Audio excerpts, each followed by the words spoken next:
Pope takes a poop and the president too, and the fancy pants banker in his three-piece suit. The big fat general and all of his troops. The truth of the matter is everybody poops.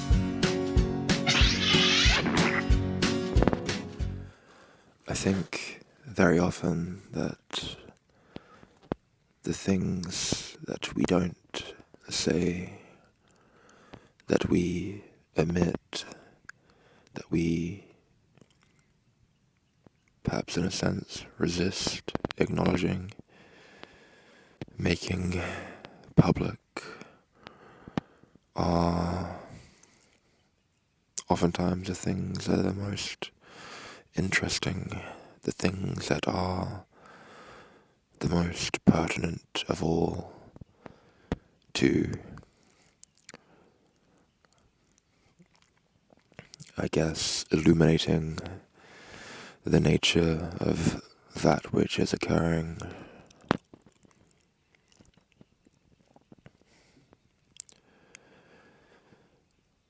I suppose it's somewhat like how, or at least is comparable to how in media, books, films, stories, whatever, characters, we often don't see them eat, drink, defecate,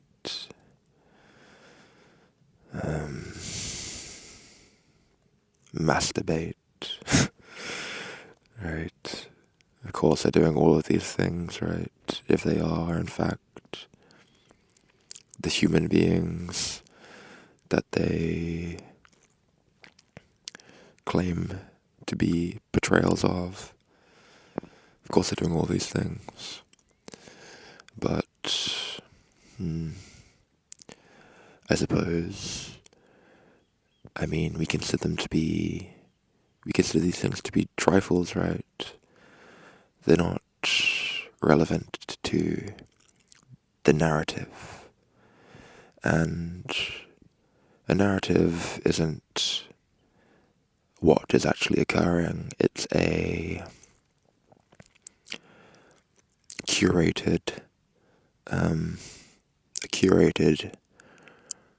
abridged version of what is occurring, and one that is done so with a particular kind of intent, an intent to portray things in the way that one would prefer them to be for, all manner of reasons.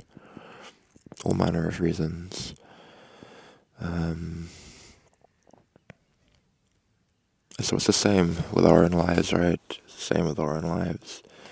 These narratives we have about what we're doing, and the way that we choose to arrange the details of our lives, our memories, to cohere with this narrative, to serve a particular purpose for ourselves and for others.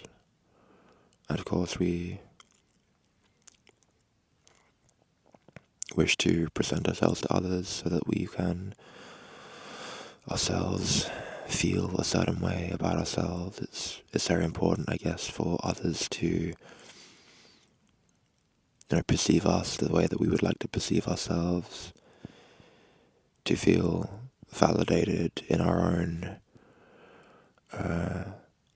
self-perceptions or self-delusions, rather, because if we can have others buy into the lie that we are trying to sell ourselves, then it, in a sense, ceases to be a lie any longer and is, the truth, right? Which kind of calls into question what is the truth, but that's, another topic for another time, perhaps. And all of this kind of somewhat interesting preamble is all just roundabout way of getting to this point of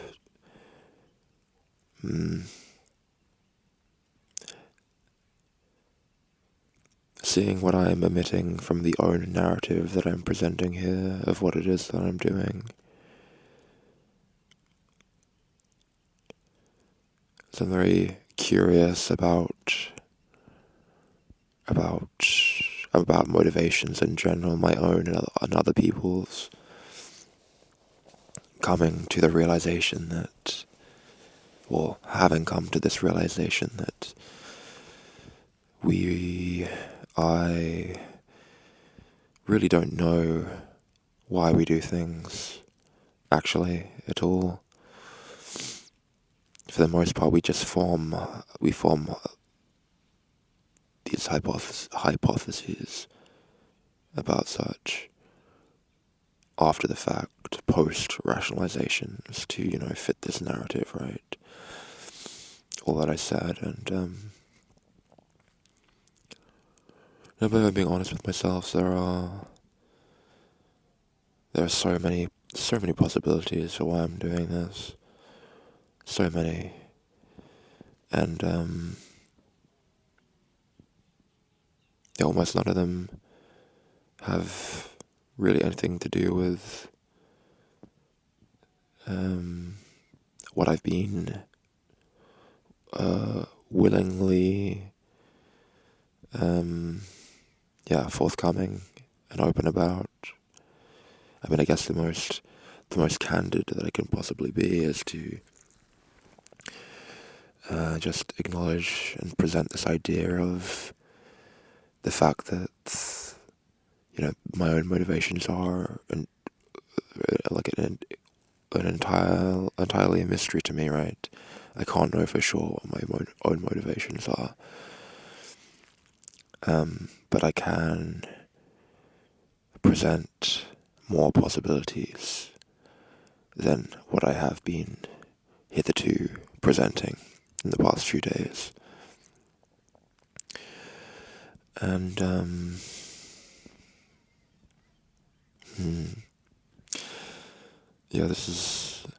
it's uncomfortable for me to acknowledge these things, to discuss these things, because they are kind of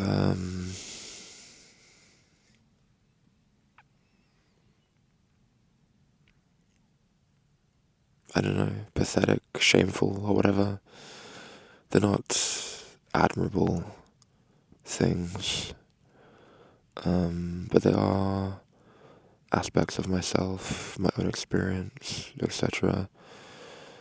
And for some reason I feel like it's necessary to make them public knowledge.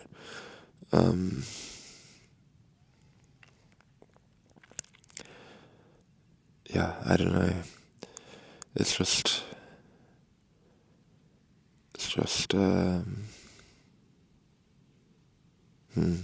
see, again, I don't know what my own motivations are, right? I don't know what my own motivations are. I'm just behaving.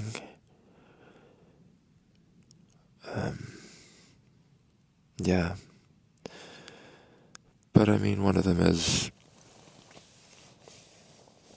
I suppose, call it most generally like internet addiction, right?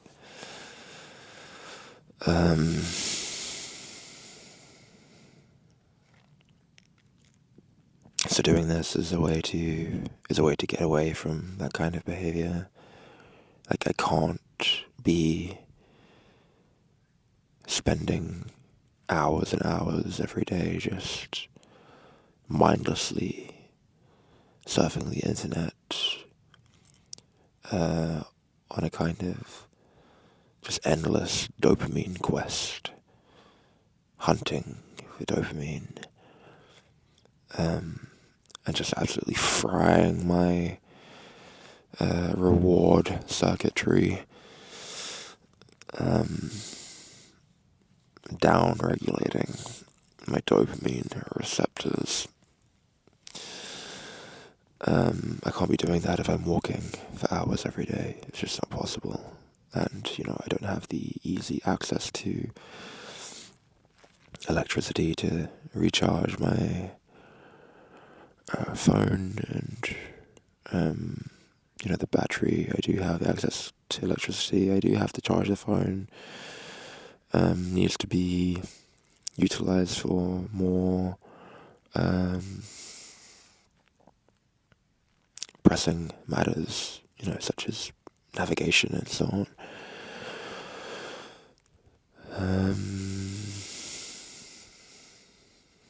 So yeah, I suppose I'm perhaps trying to get away from that, trying to I don't like the feeling of being addicted, right? I've kind of touched upon that, right? With this whole Dukkha thing, it's all very much tied to that.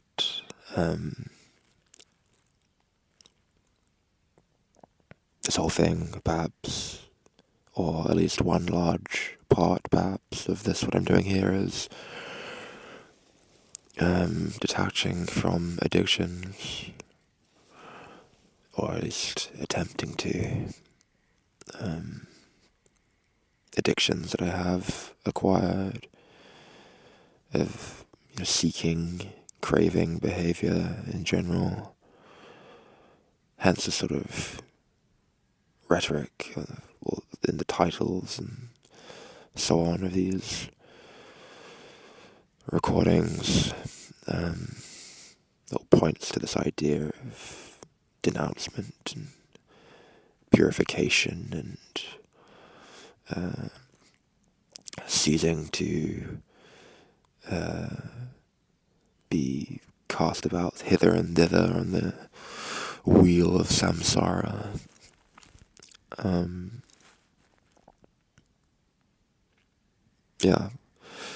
Which is, and the reason I say that about addiction and craving and so on is because point number 2 is also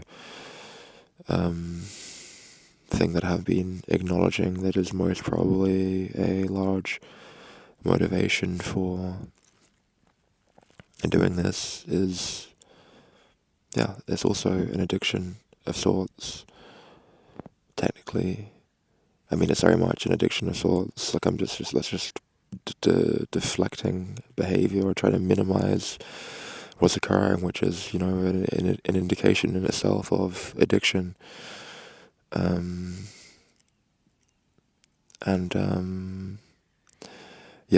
I guess I'll probably go into this into more depth some other time, but I've been an amphetamine user for some years now. Not,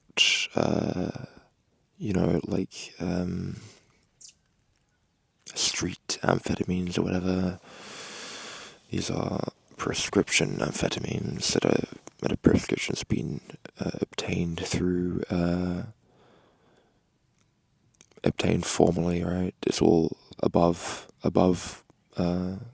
board, right? I think overtly shady going on here, but I don't condone it. Nonetheless, I don't care what if the medical system in my country that I'm a citizen of condones the use of these drugs for quote unquote medical use. I still think that very, at least in my experience anyhow, of even taking very low so-called therapeutic doses, I don't think these drugs are good for people to be taking. I think they're very, very damaging physically and psychologically, right? Because of what they do to the hardware, say, of the brain. And that's just the brain, how it downregulates dopamine receptor sites and so on. But of course, is also deleterious to the physiology elsewhere, most prominently with stimulants is the cardiovascular system.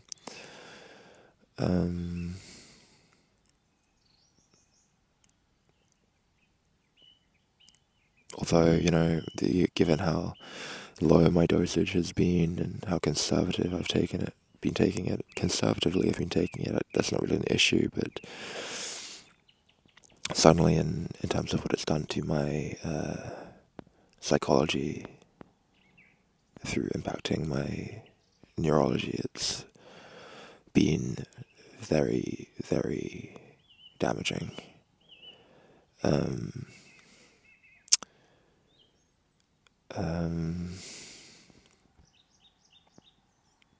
Yeah, I mean, I could go more into this some other time, but suffice it to say that this is something that I'm seeking to get away from, detaching from the craving, from the need.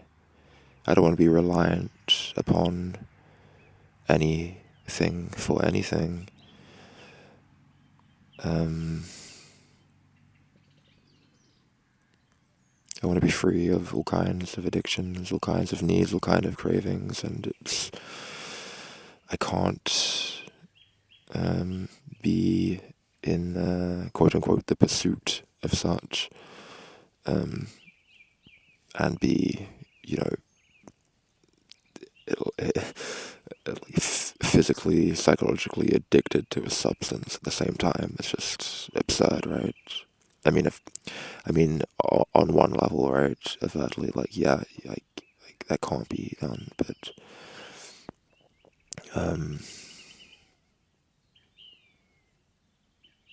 yeah. I mean, I suppose what I'm trying to say here is that it's possible to be physically addicted to something without having a psychological addiction to something, and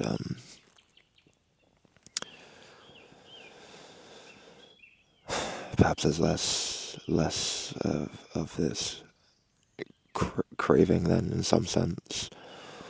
Thereby less suffering is wrought of it, but yeah, nonetheless, it's not a good thing. I'm just kind of splitting hairs.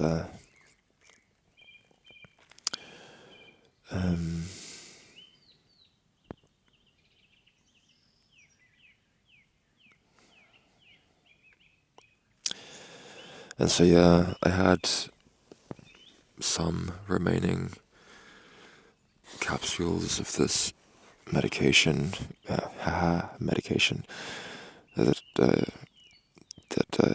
I brought along with me, and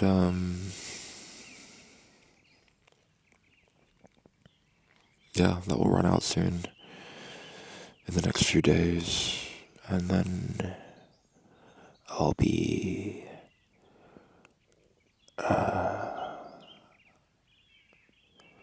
free again of another addiction, one less addiction, be burning off impurities, right? Great title of that Grails album. I have to revisit the music actually on that album. I can't remember what it's like, whether I like it or not, but I like the title. I'll probably name the video Burning Off Impurities.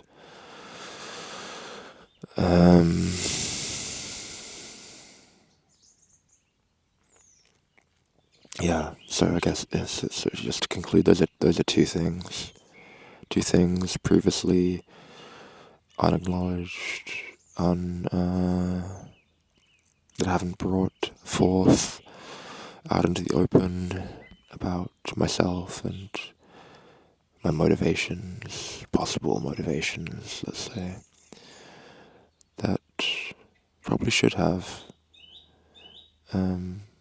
No reason to have not, right? Maybe for the sake of maintaining personal privacy or whatever, but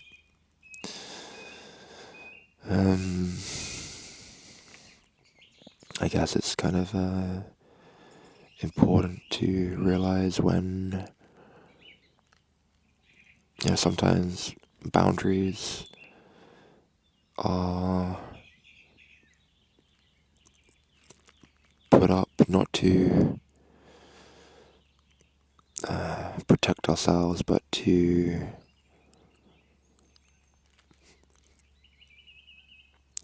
weaken ourselves, really. Yeah. Yeah, it's kind of like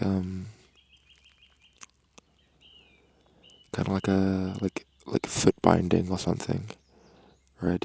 You're prohibiting a flow of energy, and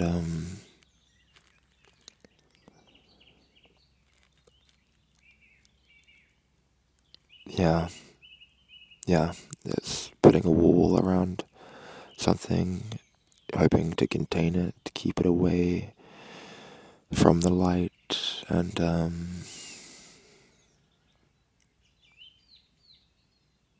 it's a suppression of energy, and kind of, I suppose, can lead to depression and